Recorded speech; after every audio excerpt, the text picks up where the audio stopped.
Ils sont salariés, entrepreneuses, ingénieurs, journalistes ou illustrateurs, tous liés par un espace de travail partagé. Ce coworking albigeois a ouvert ses portes en 2017. Il permet aux télétravailleurs de sortir de leur isolement.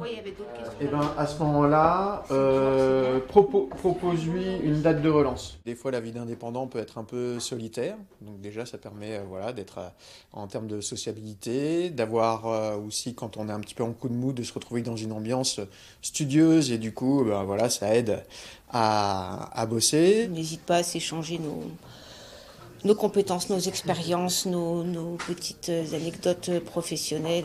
Si quelqu'un en est demandeur et qu'on sent que ça peut aider, oui, bien sûr, on n'hésite pas, on fait ça souvent.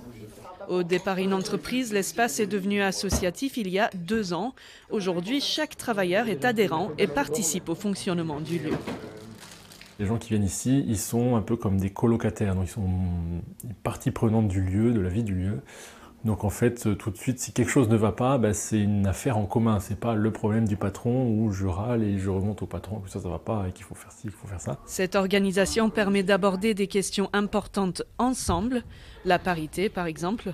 En ce moment, l'espace de coworking compte 8 femmes sur 25 adhérents. C'est important que les espaces de travail soient représentatifs de la population française. Aujourd'hui, on aimerait bien que le monde du travail soit paritaire. Typiquement, quand on est peu de femmes, les femmes ne prennent pas la parole dans ces espaces-là.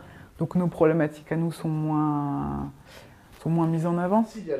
Les adhérents du coworking ont donc décidé de réserver une quinzaine d'abonnements annuels aux femmes.